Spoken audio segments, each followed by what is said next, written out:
হ্যাঁ মোহিত, তোমাকে যে গাড়ি কিনেগুলো কিনে দেওয়া হয়েছে, প্রথমে তোমার নানা কিনে দিছে প্লাস্টিকের কি বলে মেটাল গাড়ি 5টা। তোমার ফুবু কিনে দিছে একটা প্লাস্টিকের গাড়ি। তারপরে আবার পরে আসছে বেড়াতে, তারপরে আবার কিনে দিছে কি রিমোট কন্ট্রোল গাড়ি কিনে দিছে। তাহলে কয়টা হলো? আর তোমার গোডাউনে আছে 1 বস্তা গাড়ি, প্লাস্টিক, শুধু প্লাস্টিক, কেজি দরে বিক্রি করতে হবে।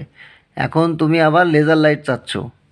তুমি এই লেজার লাইটের পরে আর কোনো দিন কোনো কিছু কিনতে চাবা না বল, কথা দিছো। তুমি কি রাজি আছো?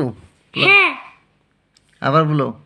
হ্যাঁ আমি রাজি আছি, আমি আর কোনোদিন কিছু কিনে চাবো না। আমি রাজি আছি, আমি কোনোদিন তুই কিনে যাবো না। আর যদি চাই তাহলে পিঠার পরে আব্বু আম্মু মাইর দিবে, বলো। হ্যাঁ তুমি তো বললা। তা তুমি যে বলো যে এটি যে আমি যদি আবার চাই তাহলে তোমরা আমাকে মাইর দিবা, হুম বলো চুপ থাকো।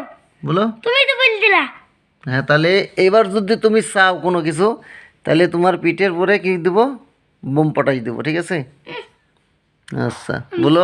আমি মেরে দিই।